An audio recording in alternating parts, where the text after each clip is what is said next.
안녕하십니까. 미래자산관리연구소의 신성현 수장입니다. 이제 비가 장마철이라서 굉장히 많이 오는데요. 네. 오늘 어떤 글을 봤냐면은, 그, 비가 오고, 날씨가 굽고, 그 다음에 이제 눈이 오고 하는 이런 날들이 어쩌면 더 소중한 날들일 수 있다. 그러니까 이제, 불평불만을 할 수 있죠. 예, 차도 밀리고. 옛날에 이제 눈 오면은, 어린 시절에는 참 눈이 뭐라 그럴까, 새하얗고 또 펑펑 오는 것이 그렇게 이제 강아지가 뛰어노는 것 마냥 좋잖아요. 근데 이제 군대를 가면 눈이 오면 이제 치워야 되는 대상으로 바뀌잖아요. 그러면 이제, 쓰레기로 보이는 거죠. 그 하얀 눈도. 예.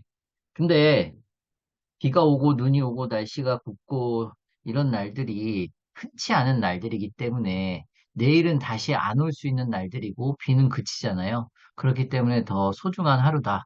이런 이제 생각이 드는 그런 이제 글들을 아까 낮에 잠깐 봤습니다만은 그만큼 이제 하루하루가 소중한 어떤 그런 시간들이 아닌가 싶습니다.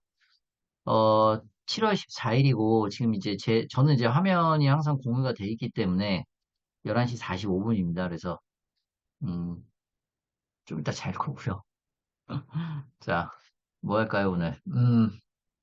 오늘은요, 주식회사, 그 다음에, 유한회사, 그 다음에, 유한 책임회사의 차이점을 몇 가지 이제 기준을 가지고 한번 좀 살펴보도록 하겠습니다. 일단 주식회사부터 할게요. 주식회사 같은 경우에는 말 그대로 얘는 이제 주식이 있는 거잖아요. 그렇기 때문에 이 주식을 양수가 자유롭게 가능합니다. 자, 물론 근데 이제 이것도 뭐 정관으로 주식 양도를 제한할 수는 있어요. 제한할 수는 있지만 기본적으로는 주식회사는 주식의 양도 양수가 굉장히 자유롭다. 이런 얘기입니다. 자, 그 얘기는 결국에는 뭐냐면 자, 어, 자유 이제 자유롭게 투자받을 수 있고 그 얘기는 그만큼 자금 조달이 가능하다라는 게 이제 주식회사의 기본적인 특징입니다. 그러니까 제가 지금 말씀드리는 특징은 유한회사와 유한책임회사와의 차이점과 공통점을 중심으로 얘기하는 거죠. 그러니까 주식회사가 여러 가지 이제 상법상 정해놓은 주식회사의 이제 정의나 규정들이 있지만, 지금 제가 말씀드리는 거는 유한회사, 유한책임회사와의 공통점과 차이점을 기준으로 말씀을 드리는 겁니다. 그래서 주식회사는 이제 기본적으로 주식이라는 게 존재하고, 그러다 보면 이제 주권 발행이 있는 거고, 그럼 주권 발행이 있다는 얘기는 말 그대로 주식을 소유하는 사람이 자유롭게 양도 양수가 가능하다는 얘기고, 그러면 자금 조달이 유한회사나 유한책임회사에 비해서 자금 조달이 용이하다라는 얘기죠. 물론 이제 개인 사업자보다도 당연히 자금 조달이 용이하고 그렇다라고 하면 회사채 발행도 가능하다라는 얘기가 되는 거죠. 자, 그 다음에 이제 주식회사 같은 경우에는 의사결정 기관이 어디냐. 요게 이제 굉장히 중요한 부분인데, 주주총회가 되겠죠. 네, 주주총회가 아니라 주주총회입니다. 의사결정 기관은 주주총회가 되는 것이고, 그죠? 네, 의사결정 기관은 주주총회가 되는 것이고, 그리고 기관은 이사회가 되는 것이죠. 그리고 말 그대로 소유와 경영이 분리될 수 있는 거죠. 기본적으로는. 물론 이제 과점주주가 될 수도 있고 가족 경영이 될 수도 있지만 주식회사 같은 경우에 기본적으로는 소유와 경영이 분리돼서 주주총회에서 의사결정하고 집행기관에서 이사회하고 그래서 유한회사에 비해서 합리적인 의사결정이 가능하죠. 그 얘기는 뭐냐면 유한회사나 유한책임회사는 굉장히 좀 폐쇄적이고 좀 조합의 상태를 갖고 있습니다. 그, 그리고 또, 그러다 보니까, 여기는 이제 지금 보시면 주주총회, 집행기관, 이사회 이렇게 얘기했는데, 자, 여기는 이제 유한회사에 비해서 합리적인 의사결정을 하려 그러면, 같은 이제 뭐 썩은 물이 고인다고, 예, 고인물이 썩는다고, 예, 썩은 물이 고이는 게 아니라 고인물이 썩죠. 예, 임원을 상법상 3년이거든요. 상법상, 3년으로, 이사도 있고, 요즘에 뭐 감사를 없애는 경우도 있지만, 어쨌든 감사도 있고, 해서 주기적인 교체, 주기적인 선임, 관계를 등기부 등본상에 확인을 시켜줘야 한다는 얘기죠. 이런 것들이 이제 이 주식회사의 이제 특징이 되는 거죠.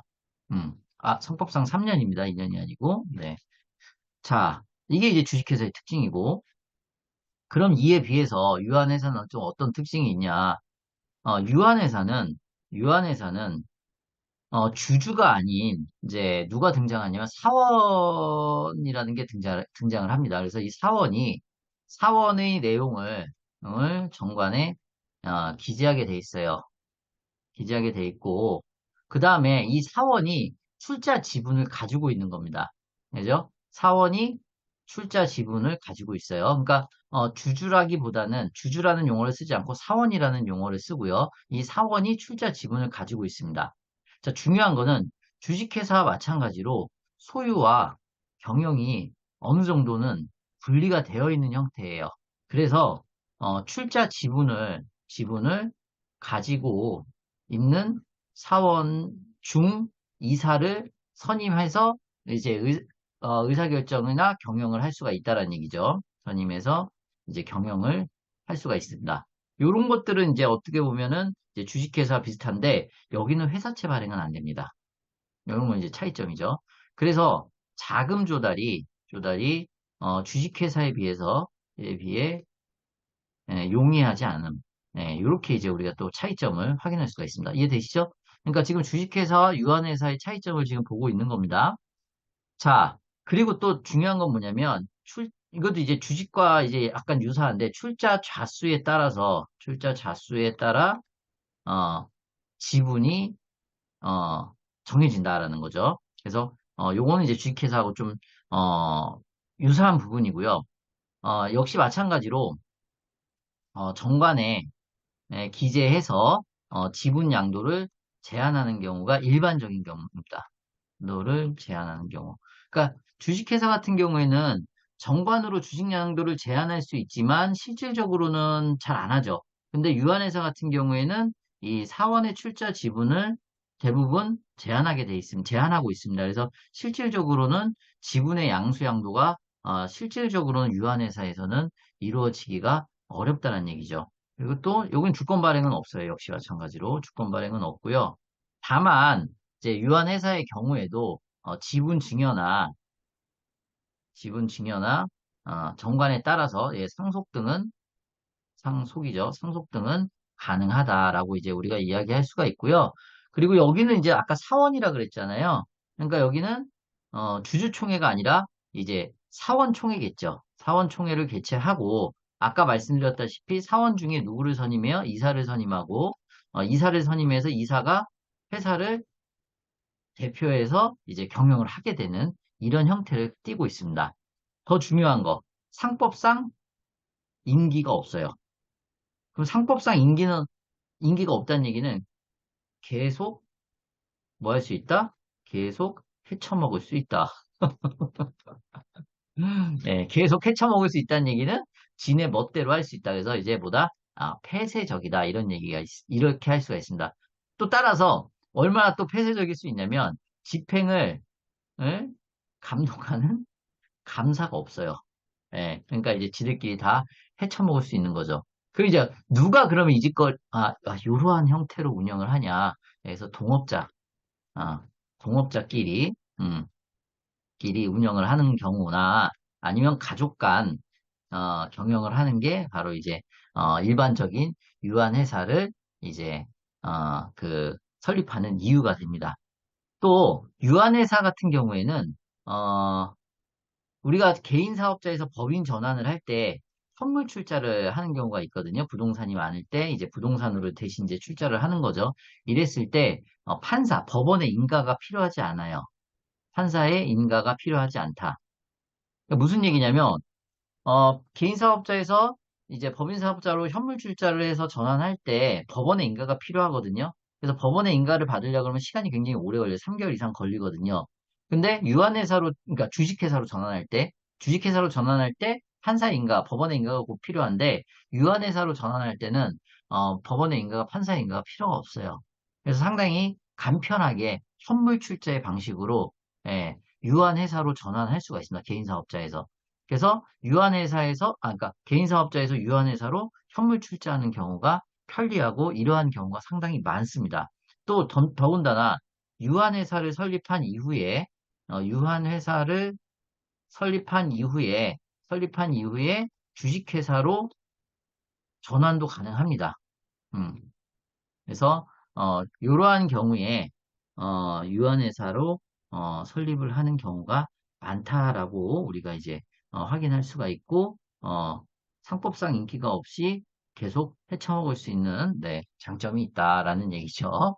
자, 그럼 어떤 회사들이 이제 실질적으로 구글 코리아라든지 그죠? 네, 그다음에 애플 코리아라든지 어, 다른 나라의 다국적 기업의 현지 법인들, 여러 나라에 있는 다국적 기업의 현지 법인들이 대부분 이제 유한회사 형태를 띠고 있더라. 하나 더 말씀드리면 유한회사 같은 경우는 원래 과거에는 외감 대상이 아니었는데 지금은 외감 대상입니다. 이것도 외감 대상입니다. 하나 여기서 말씀드리면 유한회사는 유한 책임회사 이따 나오는 거는 외감 대상이 아니에요.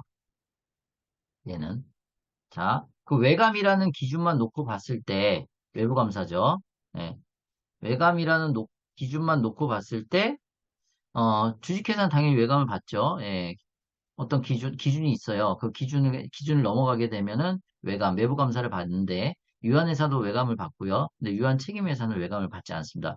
그래서 요 세 가지의 차이점을 외감을 기준으로 세 가지 형태의 차이점을 알아두시면 되겠습니다.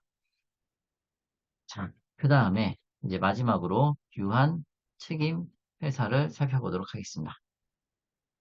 유한 책임 회사에서는 이제 어떤 용어가 등장하냐면 이제 업무 집행자라는 용어가 등장을 합니다. 그래서 업무 집행자 1인이 이제 이 책임회사를 설립이 가능한 거고요.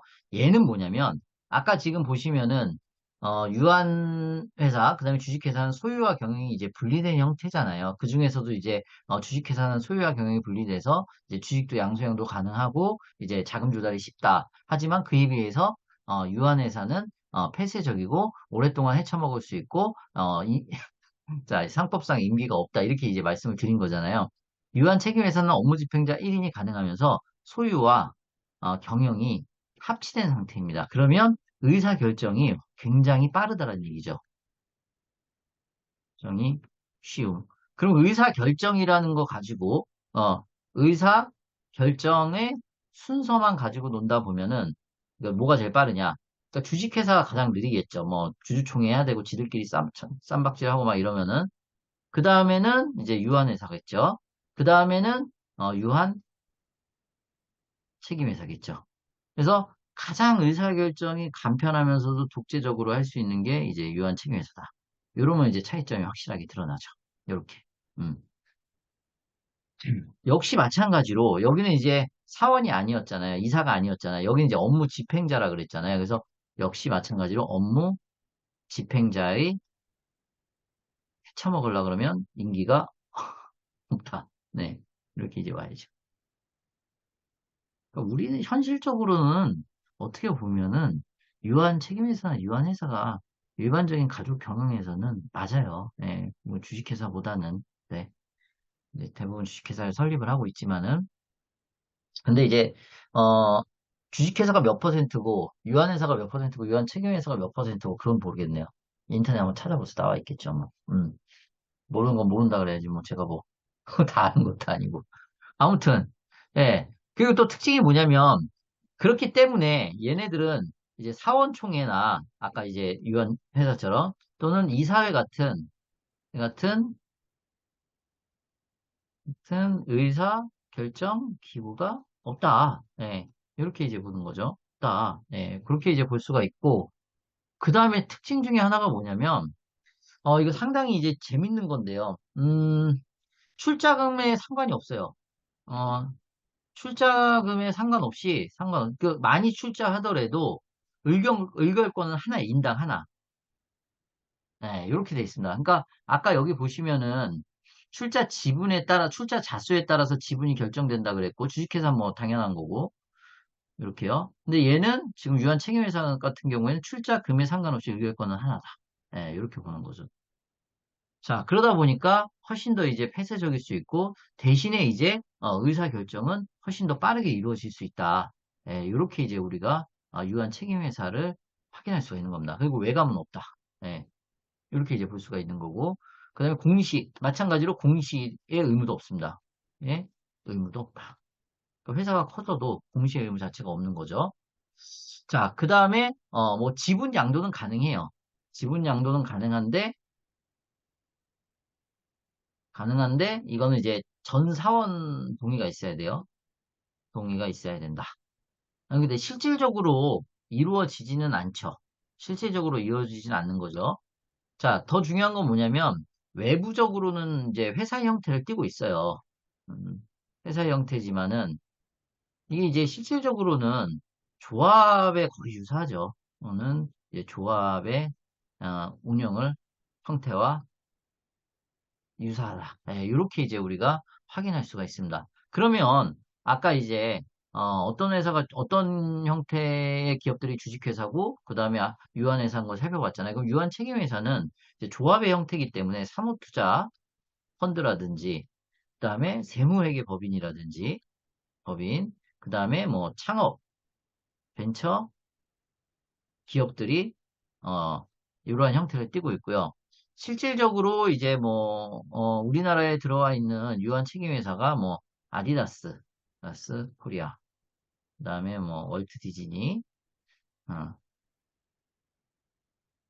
디즈니 컴퍼니. 네, 이런 회사들이 이제 유한 책임회사가 되는 것입니다. 그래서 의사결정이 굉장히 신속하고, 그죠? 예, 그리고 임기가 없고 폐쇄적이고 소유와 경영이 합치됐다라는 거. 그래서 의사결정이 쉽다는 거. 그래서 이게 이제 유한 책임회사 외부 감사 없고. 그거에 비해서 조금은 이제 소유와 경영이 분리되어 있고 출자 자수에 따라 지분이 구분되지만은 역시 상품상 임기가 없기 때문에 폐쇄적인 거고 집행을 감독하는 이제 감사 없고 그렇기 때문에 동업자나 가족끼리 경영이 가능한 것이고 뭐 주식회사는 우리가 일반적으로 알고 있는 것이고 그래서 우리가 개인 사업자에서 법인으로 전환할 때 주식회사로 할 것이냐 유한회사로 할 것이냐 유한책임회사로 할 것이냐 그런 어떤 기준 그리고 우리가 회사를 앞으로 어떻게 운영할 것이냐 자금 조달을 통해서 회사를 계속해서 키워갈 것이냐, 아니면 이제 조합의 형태를 떼서 운영을 할 것이냐, 아니면은 이제 유한회사처럼 동업자나 가족관끼리 경영을 할 것이냐, 네, 이런 것들에 따라서 어떤 형태로 설립해야 되는지가 아까 이제 또 더불어서 말씀드린 거 현물 출자를 할 거면은 주식회사보다는 이 아래의 형태가 훨씬 더 간편하다. 외감을 받지 않을 거면 유한책임회사가 훨씬 더 공시 의무도 없고 간편하다. 이런 얘기들을 우리가 해볼 수가 있는 겁니다. 자, 제가 아까 한 11시 45분인데 하루가 딱 지나갔습니다. 그래서 이 강의를 보시면 저와 함께 새 하루를 시작을 하는 겁니다. 음, 내일부터 주말이고요. 토요일, 일요일 지나면은 이제 또 7월 중순이 벌써 지나갑니다. 그래서 하루하루 또 의미 있는 하루 보내시고요.